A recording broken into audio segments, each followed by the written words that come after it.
Radio 1. You might want to check out our Snapchat right now, BBC R1, where Troy's been trying out some super beautiful Snapchat filters. What have you been, what's your favourite one? Oh, I just did the one that gives you a beard, and it makes me so uncomfortable. I need to never, ever grow facial hair. No, I disagree, actually. I think the one with the beard's good. You think it Yeah, looks I actually think alright? you suit the beard. Yeah. I didn't think you would. I thought you'd look well... there was one where you looked rough. really pretty. What was that one? It's the glitter with the pink lipstick, which is a look that I've tried in real life. No, I'm just kidding. But I'm open to it because I actually like the way it looks. BBC R1 on Snapchat. So that was Taught Me Down from the album. Also, just going through other songs on the album, the song Bite on the album, is that about your first time in a gay club? It is, yeah. What actually was that like? So I wanted to kind of like capture, I was petrified. I was absolutely terrified.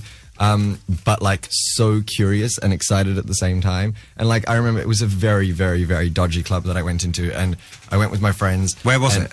It was in Cape Town in South Africa. Yeah. And we walked in, and it was one of those places where you literally have to like peel your feet off the ground as you're walking because the floor's so like sticky from just drinks. And I've been to a gay club in Cape Town, and it just felt a bit edgy to me. it was super dark. Yeah. And Sticky situation. it was a very sticky situation. Yeah. And so, I mean, I ended up having the time of my life. Like, I had such a good night. But I wanted to capture kind of like that vulnerability and innocence and like that curiosity and everything. Yeah. You know, when you came out, were you worried about it at all? Yeah. Oh my God. Yeah. I mean, especially when I came out to my parents, I came out to my parents when I was 15, and, it was like, probably the scariest thing I've ever had to do, ever. But I think it is, yeah. My family were just so supportive and amazing, and I haven't had a day's trouble, thank God. So yeah. See, it's the same with me. Like, I came out to my parents, but then, like, when I joined Radio 1, I just thought that I should probably just put it out there quite early. Right. But I was terrified about it. How did you do it? I just did a magazine article. All right. Did you? Yeah. I didn't know that. Yeah. I just put it in. It was like a newspaper, like part of a magazine newspaper thing. So was it like the cover shoot, like I'm gay on the cover, or? Not really. It was kind of tucked away. Right. And also, I was on like a really early morning show then, so no one knew who I was. You know what? It's mad you've got to declare it, though, like that. Yeah, but I haven't was- had to do that. No, but it felt like that at the time. I was like, I remember like ringing my mum and going, oh, by the way, this is going to come out tomorrow. Obviously, she knew about it already, but I was like, tomorrow's the day where it's going to be released in the paper. And I just was terrified. Yeah. Terrified. But obviously, you came out to your parents. What about when you actually came out to the world? Was that scarier or not? It wasn't necessarily scary. I think at that point, I came out to my parents when I was 15, and then I came out sort of online when I was, I think, 17. Yeah. And so I had some time to, like, all of my friends knew, my family knew. I was so comfortable with myself by that point, and really felt like, it kind of felt exactly the same as when I wanted to come out to my friends. It was just like, all right, well, I'm not ashamed of this. Yeah. I'm sort of like accepted this within myself, and these are people that I care about, and I don't want to feel like I'm lying. And that's sort of the same way that I felt with my audience. I was just like, I feel like they're going to be fine with this, and I feel close enough with them that I just kind of want to share this information and sort of get it out of the way. And so I did it, and I think it's like been one of the best decisions I've made, for sure. Is it true that there were two moments on TV where you thought, I'm gay? 2 moments on... Oh, yeah. No, when I was younger, when I was watching, just like, I saw like boys kissing on the TV or something like that, and frantically changed the channel because of that. Yeah. Oh no, I'm here with my mum. Yeah, it was really scary. But I think that just kind of shows how important like good representation in the media is, you know, because I remember those 2 moments super clearly, and so I reckon the more we can try and kind of, and they were, you know, obviously they were terrifying because it kind of was confronting that I had to all of a sudden think about that. Yeah. But at the same time, it was so comforting to just know that, like, oh, at least there's like some people in the world who are like this and like me, you know? Yeah, cool. Hey, listen, we've been asking people to get in touch with the hashtag Troy on Mills, and believe me, they really have. Oh, good. So Quintrix says, are there any British artists that you would love to collaborate with? It's been a really long time coming. I want to do something with MNEK. We've sort of like done stuff digitally. That'd be awesome. And like known each other for a while, and I'd love to do some stuff with him.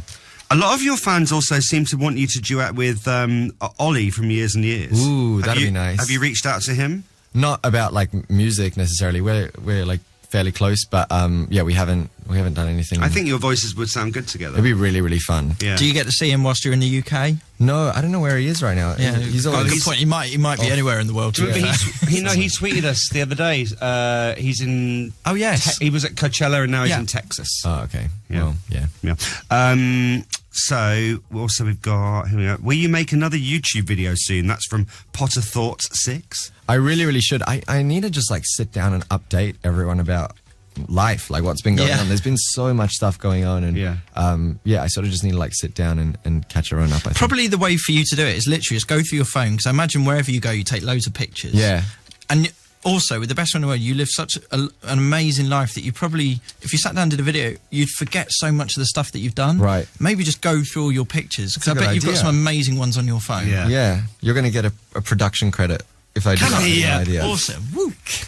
Lucy says, when you were away from home for such a long time, where is home, by the way? Home's in Perth, in Australia. Okay, but is that where you live now? Yeah, Right. with my parents. Cool. Okay. Lucy says, do you ever get lonely when you're on the road?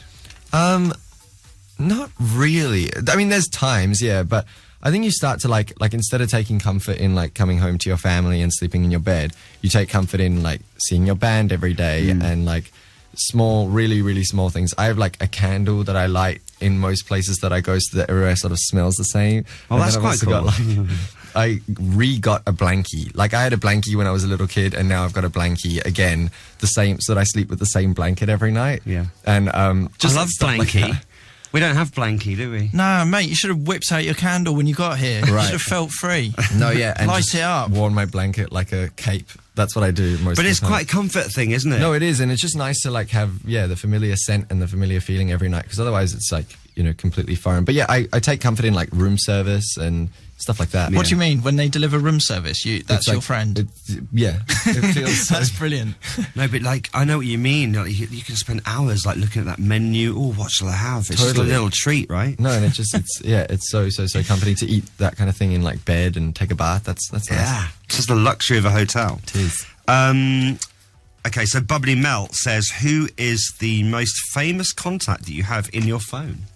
Oh, that's a good question. I really have no idea. It depends who you think is really famous, I suppose. Yeah, I guess. I don't know. I mean, I'm mates with Camila from Fifth Harmony. Love. She's really, really sweet. I was texting with Megan Trainor the other day, which is cool. Are they WhatsApp contacts, or are they like? Are you texting? As in, No, is texting. there a group of you guys? Can you On imagine? No. WhatsApp. Oh my god, how fun would that be? Yeah. No, Just set it up. Yeah, I should. But no, yeah. Other than that, just like I'm really good mates with Alessia Cara. Oh, I like Yeah, her a she's lot. Yeah, awesome. I love her. Yeah. Someone says, this is Troy at Ease on Twitter. What are your goals for this year? My goals for this year are to. I'm just having so much fun playing these shows. I just played 2 shows in London, and they've been such a good time, and they're just getting funner and funner because I think I'm getting more and more like comfortable. So yeah, I want to keep playing shows. I'm going to be doing festivals this year, which is so exciting. I know. I saw Doing that, V-Fest. Yeah, I saw I'm so V-Fest. Just said about that on Twitter. Yeah, so V-Fest and just like a bunch of really, really exciting stuff that hasn't been announced as well. So yeah, just lots of playing live, and then as well, I want to start kind of writing again and get back into that. Is festivals new for you? Yeah. I played South by Southwest in Texas a couple of weeks ago, and that was my first time doing any sort of like festival. So yeah, it's all going to be really new. Perry says, what's your favourite lyric off the Blue Neighbourhood album and why? It's not necessarily my favorite. It's one of my favorites. I guess it's just really, really sad. It's, so what are you waiting for? Because someone could love you more. I've always just like, it was just like when I wrote that, I was like, ooh, that cuts deep. That's like really real. Okay. And what's your favourite song to play live, says Beth? I've got one song called Heaven that I wrote about my coming out experience. And it was weird because, everyone always says that I'm like I write about LGBT issues and stuff like that. But I actually don't really. I write about just like love and stuff like that. I just happen to like boys. But Heaven was like the one and only time that I ever specifically wrote about having to come out. And I wrote it and like really liked the song, and obviously it was super, super personal to me, but then I sort of just like not forgot about it, but left it. And then I started playing it live and seeing the reaction from the audience to that song, and seeing the audience sing those lyrics back to me was so impactful for me, and like really was a life-changing moment for me. So now it's like my favorite song to sing every night. Excellent. Yeah. Troy, thank you so much for being with us today. No, It's been thank you guys. Absolute pleasure. What are your Thanks. plans for the rest of the day? For the rest of the day, I have a photo shoot today, and then I'm going to Birmingham. Do you like those photo shoots? Yeah, they're fun for me because I Yeah. get to wear like cool clothes, and I like, working with cool photographers and stuff. Yeah. I find that. Do you find that they try and put you at ease? They're like, "What's your favourite song? Put your favourite song on." Yeah. No, I'm getting more and more. I feel like you really just have to fake it till you make it with that kind of thing. Like, at first, I felt like such a douche, just like doing all of that stuff. But now it's just like, blue steel it up a little bit, have some fun. Bit of pout. 100%. Ben and Darby says, if I was Cal Spellman, regardless of my sexuality right now, I would be winning. I'm so embarrassed. I'm No, just don't be thinking about what's embarrassed. happening. He'll be here soon. What do you think the first thing you're going to say to Cal is right now? I just really hope he hasn't. I'm just going to pretend like nothing's happened. You can't do that. Hi. Wait, does he know? Yeah, of course. Of course he knows. Text me. Text me right now. Well, now I really don't know. And now I just might leave. Well, okay. No, don't leave. Oh, I don't know if I'm he's gonna got do this really anymore. Why embarrassed. don't you look? Why Why don't you don't have you get it breakfast out? together, have a lovely sausage sandwich, and just chat it I out? seriously I have crazy social anxiety right now. Do you really? Yeah. Okay. Well, why don't you... How can we make this This is easier? so weird. I know, but how can we make it easier on air now? So that to smooth Just it like over. a shot of whiskey, maybe. Okay, yeah, sure. I quite It's like like the 7 idea that you just pretend you've said nothing. That's what I'm going to do. That's 100% the game plan. What? So like he'll walk in and be like, it'll be like, oh yeah, No, you know what? I'm actually going to play hard to get. I'm just going to be like, Yeah. hey, dude, what's up? And then yeah, walk do away. that, Do it. 100% do that. That's right, the goal. good. Thank you, Troy. Thanks. Good luck with Kel later. Walk the Moon and Robin Schultz coming up on the Radio and Breakfast Show. It's just after 8:30, and here's Anna with the news. This is BBC Radio 1. the music world pays tribute to Prince.